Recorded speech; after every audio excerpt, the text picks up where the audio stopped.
everyone! So today I thought we would do a short video to talk a bit about mental health awareness. So here I have my lovely Zeina and she's gonna tell us a bit about herself. So tell us who you are. Hi guys, so I'm Zeina Assaf. I'm a life coach, certified life coach. I specialize in relationships, self-love, and I guide you to have a better mental health. Okay, that's very interesting. So Zeina, tell us, why did you choose to get into that field? I mean, what inspired you to become a life coach? Well, I suffer from anxiety since I was 14 years old. And I thought that me being a life coach would help other people as well. And as I grew older, it was very hard for me. And I used all the power I had with the anxiety I have and all of that to help other people. And I have a page on Instagram right now. It helps Follow her. it helps other people as well with their anxiety and how to love themselves, how to take care of themselves, and yeah. That's very nice. Can you tell me a bit about how it started, what triggered it, and when did you actually diagnose it as a disorder? So I was 14, I was at school, and I didn't know what I had. The teachers actually, they called my parents. I couldn't breathe, I had heart palpitations, and it was a panic attack back then. I didn't know what it was. So my parents took me to the doctor and they ran tests and to see if my heart's fine, because when you have a panic attack, Right. they think that you're dying or you have a problem with The your last heart. option is like a mental health disorder. Yeah, exactly. So I went from doctor to doctor, and then they found out that it's anxiety, and I was on medications, very strong ones. They said I have severe anxiety. And what did you do about your anxiety? How did you treat it? Did you go to therapy right away, or did you try to apply certain strategies on your own to sort of control it? I mean, I was very young. I was 14. I didn't know any better, so I just followed the doctor's rules. I took the medication that he told me because I wanted it to go away, But 14 till 18, I was only on medications. But 18, I started therapy, and that was the life changer. Nice. Therapy was a life changer for me. So 18 to 25. Therapy. I You're still 25 today. Yeah, I still go to therapy till now. I go twice a week, Okay. and that really helped. I cope with it. Till now. Can you tell us a bit more about your therapy experience? I feel like a lot of people are scared to go to therapy, and they're very hesitant because in our culture, they have this idea that if you go to therapy, then you're sick. That you're crazy, or maybe you're just not normal. So, can you tell us a bit about how this experience was life changing? I mean, when I went to therapy, I didn't know what I had. So the therapist explained to me what I have, where did it come from, how do I cope with it, how do I cope with the thoughts that come. It's basically just like explaining everything in order. Yeah. And how can I cope with it, what are the daily stuff that I can do. I had a journal also. I wrote everything down to cope with my emotions. It's a big stigma here. So Yeah. we're trying to fix that. I know you are. Better. I know Yeah. you are. So From are your you. page, yeah. Yeah. We're trying to fix that. No, therapy is beautiful. I wish everyone can try it. So it's worth the pain, right? Of course, It's worth the fear, and now you feel like you're doing better because of therapy. Definitely. It's a life Yeah. changer. It's a life Where changer. do you feel like you would be right now in life had it not been from therapy? I'd still be on medication. I wouldn't be a life coach for sure, Yeah. helping other people. You need to understand your body, you need to understand your mind, your thoughts, your emotions. Right. We all need to work on ourselves. I still work on myself till now. I have so much I don't know yet. I'm still learning. So yeah. So you owe it to yourself, right? To feel happy and to feel healthy. Of course, And I now- deserve it. Yeah, exactly. I deserve deserve it. to love myself, and I deserve to be, happy with myself and not anxious all the time, Of right? course, definitely.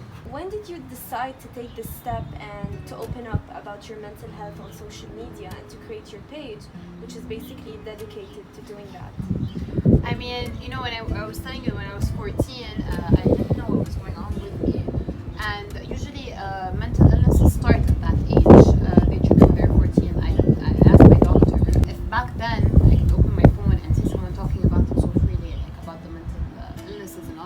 that, Yeah. it would have been great for me. So I took that step because I wish when I was 14 I could have had like a role model to look up to, like someone to tell me that it's fine, it's okay, Yeah. everything's gonna be okay. I took that step because I'm sure that there's someone out there that also has anxiety, that's also suffering, that needs help. So I took it. I think I took it for them. And so many people reached out, and I'm really trying to make a change about mental illnesses on social media. And I really think you are, because it does take a lot of courage and a lot of strength for you to talk about something that you've been struggling with for so long, and it's so personal to you right now. Yeah. And so, how was your family's reaction to like what you were experiencing, and like social reaction in general, and your friends' reaction?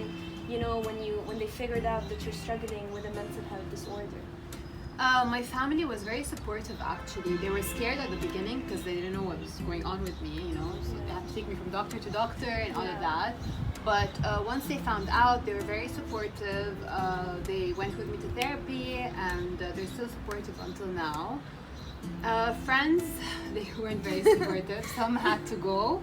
Because when you have anxiety, you're very moody, and I couldn't go to certain places. I couldn't go to certain dinners. Maybe there were many people and all of that. You can relate. And sometimes you behave in a certain way, but there's no explanation. Exactly. So, Exactly. Yeah. So I lost many friends because of that. They weren't meant to be my friends. I mean, if someone doesn't understand you, then you have your answer there. Yeah. Relationships as well. They didn't really put the effort in to go to therapy and all of that. But family were very supportive. This is the most important. Yeah. I mean, it does take a lot for someone to, when you're in a relationship, for someone to, almost go through what you're going through. So you really need to have a partner who is supportive, who is patient, who is not, judgmental of you.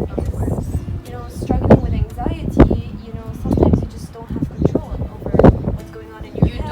don't have control, and they should understand that. And if they don't, then they're not meant to be. You're not meant to be. Yeah. Right. How is your relationship with food and your body in general? I mean, I have my ups and downs, definitely. When you have anxiety, you feel sometimes mentally tired, and like mentally and physically tired. But sometimes I push myself to like work out and all of that.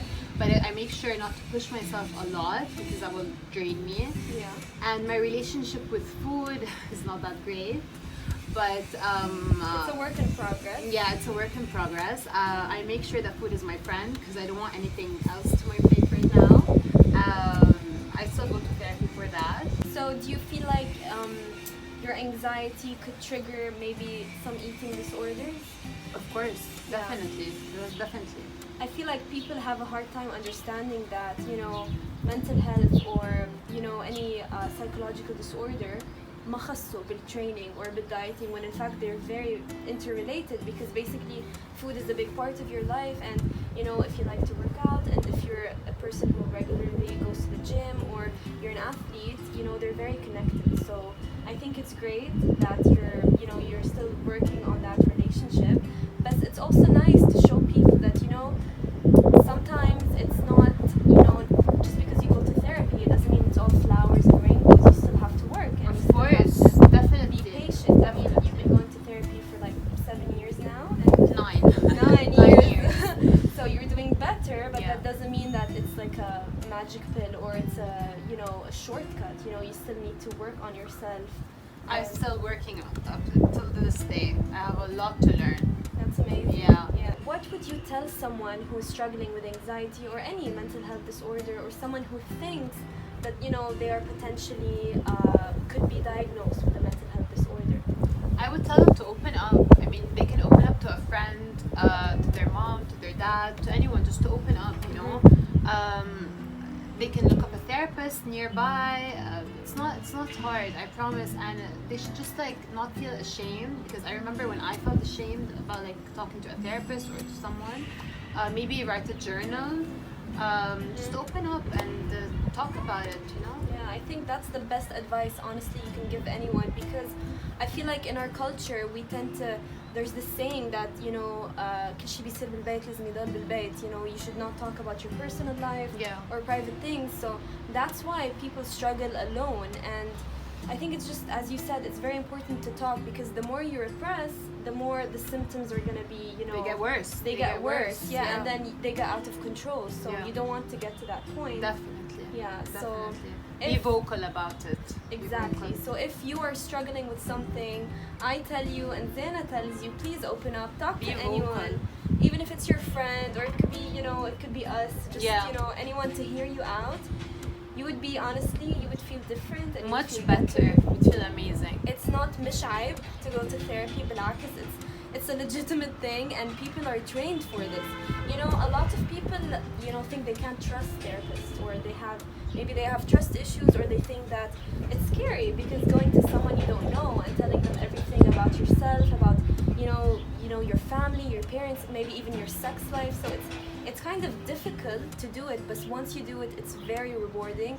And Zeina is a perfect example of how you cannot let, or you shouldn't let, your disorder define who you are, because you're definitely more than that. I just want to add something. It's very important to find the right therapist, you know, definitely.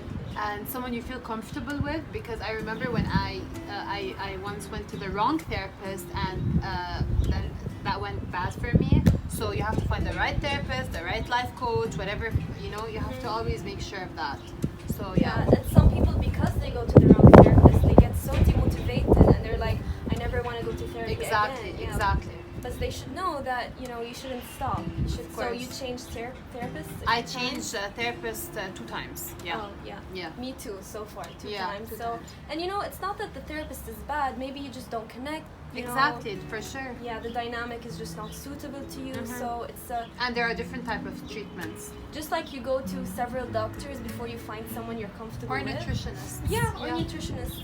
It's the same thing. I don't know why people tend to differentiate between mental health and psychologists and the medical field, even though psychology is, or, you know, therapy is based on evidence, and it's rooted in science, actually. Hope you guys enjoyed this video. If you have any questions, please feel free to comment below and to ask any one of us or reach out. Thank you. Bye bye.